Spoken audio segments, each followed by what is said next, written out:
What's good? It's Woog. They just got done with the weigh-ins between Gervonta Davis and Ryan Garcia.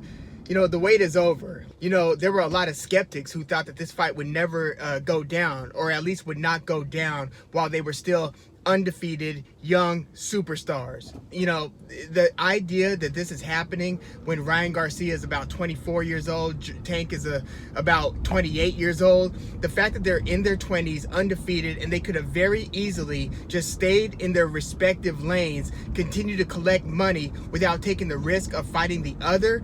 I just love that this is going down. And this is one of those fights where a lot of my non-boxing fan homies are just hitting me up, like asking my thoughts and giving their opinion and thinking, do you think that Ryan Garcia could really do it? Like, do you think that people aren't giving Ryan Garcia enough of a shot?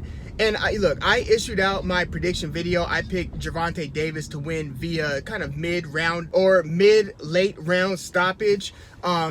I think that this really comes down to who doesn't make the big mistake, who is able to kind of stick to the game plan and not overexert themselves in a way where they over pursue and run into something big. Don't throw that one punch too many that you thought that you could end the combination with. I feel like it's those situations that you want to avoid, whether you are Davis or Ryan Garcia. But yeah, the magnitude of this fight and the fact that a whole bunch of non-fight fans hitting me up, asking for my opinion, giving me their opinions, I love it. This is what drew me into boxing, was moments. Like when I was watching fights, it would be at my dad or my family's house, or it would be at an uncle's house for some of the earlier Tyson fights, or another uncle's house for some of those Sugar Ray Leonard Tyson fights in those eras. And then you got to the Bo versus Holyfield. And I'm just talking about the different scenarios where you had a fight of this magnitude that gets everybody to kind of huddle around the TVs, whether they are hardcore into this stuff or not. This is starting to feel like one of those events. And Mayweather and Pacquiao, they carried us through like a whole era where they were regularly giving us those events. I mean, in my household, every Floyd Mayweather fight at a certain point was a reason to party, a reason to hold a gathering. Every Floyd Mayweather fight was. And for a while, Roy Jones Jr. with certain fights, we were doing that. And, I was always watching just about all of the fights. But I'm just talking about the larger events where we would get a lot of friends and family together. This is one of those occasions. And I love it. Boxing, because of where it is right now in further becoming a niche sport with a dwindling fan base, it needs every now and then, whether it's once a year or once every couple of years, needs something like this to just kind of reinvigorate the outer fringes of boxing fanfare. So, when we had Canelo Alvarez versus Triple G, that was certainly one of them. And Canelo, to an extent, I think that this run that he's been on has included, big momentous occasions. But Canelo's stardom has gotten so big to where anytime he takes to the ring, it's an event, it's a thing, right? But to have two superstars who are risking it and drawing this much debate on what's going to happen between these two, because the stakes are so high, and because of the trash talk, you don't want to be the guy to lose this fight. And granted, this hopefully lifts all tides. Hopefully both fighters benefit, win or lose, from this fight. But the reality is you don't want to be the person to lose this fight. So this is one of those occasions. And granted, on paper, no, Ryan Garcia's resume doesn't merit super fight status. You could argue that Gervonta Davis's almost doesn't merit superstar fight status, but he's got more of those notches on his belt than Ryan Garcia does. And he's a few years more into the game than Ryan Garcia. But you know what?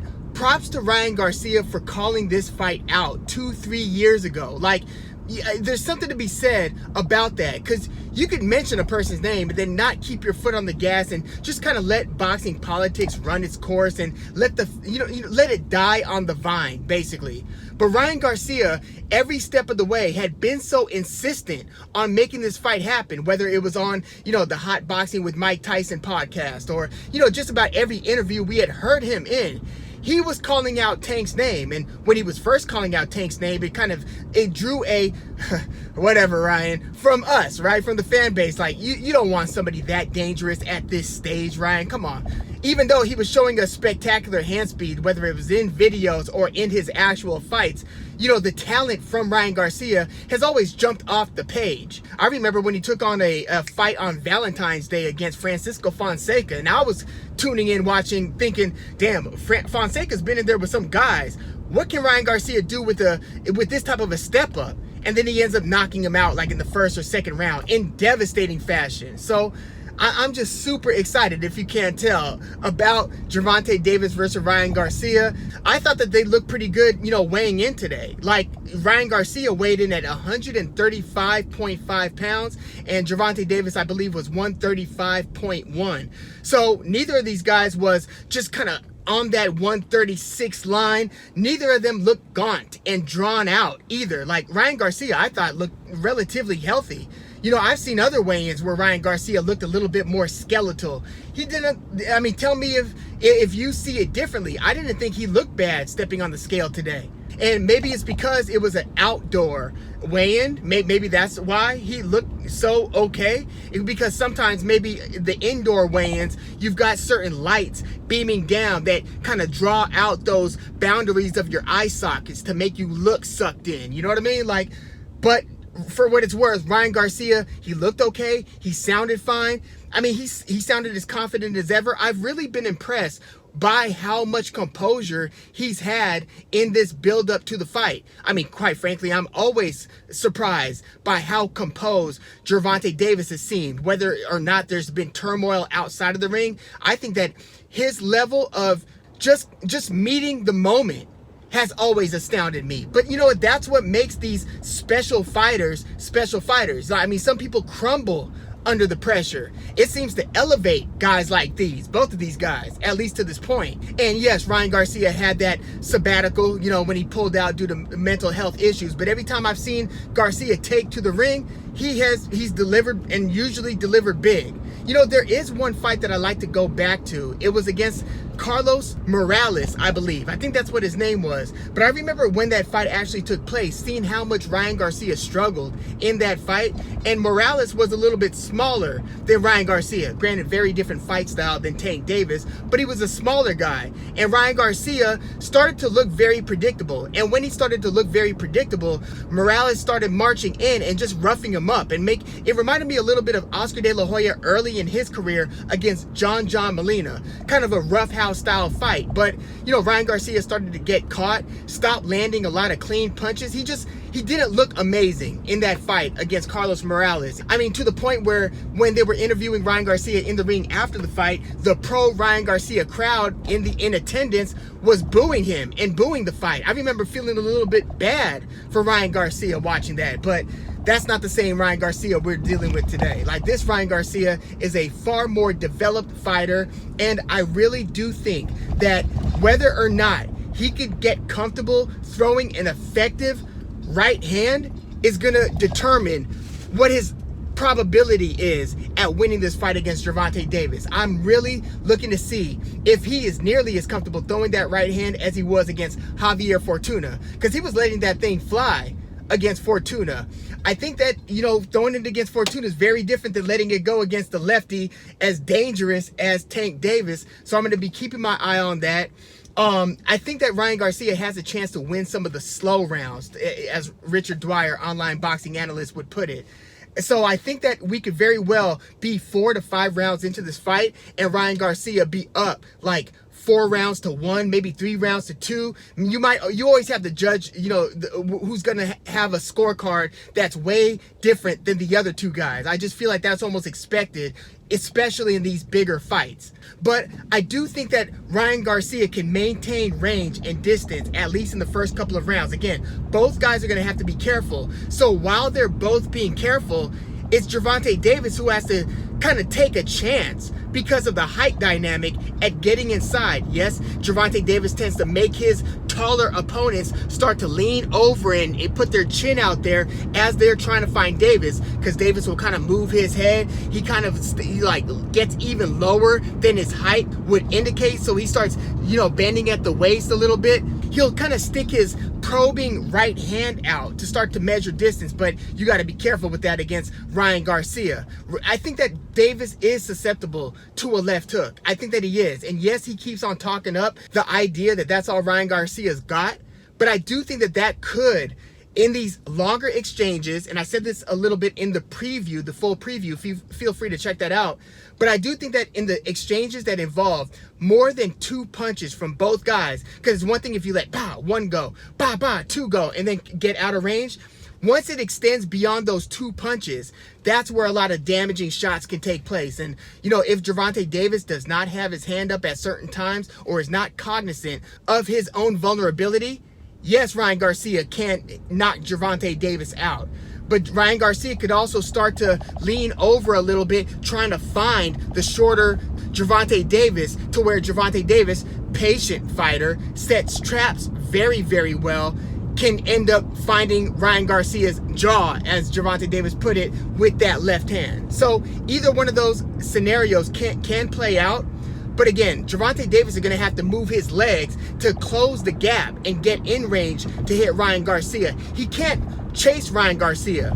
And if Ryan Garcia starts doing like a step back, and I think Boxing Wave mentioned this in his fight preview, Ryan Garcia is good at doing that little step back, pull counter right hand.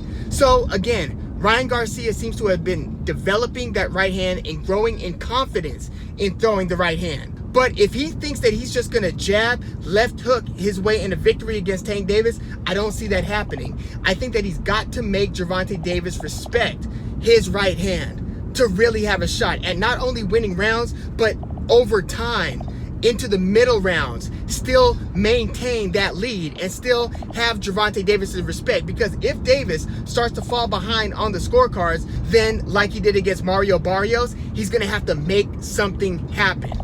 And when you have to start putting your foot on the gas to make something happen, you could easily overextend yourself. And again, Ryan Garcia, whether it's a left hook or a right hand, can make you pay. But from distance, I don't think he's going to find Tank Davis with the jab hand. Tank Davis is too crafty, he's too good and elusive from the outside, in my view, for him to just be eating jabs from Ryan Garcia. So this is going to be Ryan Garcia having to let that right hand go and then setting up his own traps. But when we get into the middle rounds, because I do think that this fight is going to go into the middle rounds, I think that it's going to start very slow, very tepid, both guys cautious, both guys reluctant, both guys just kind of feeling each other out. And again, I think that Ryan Garcia has a real opportunity to bank the majority of those style rounds.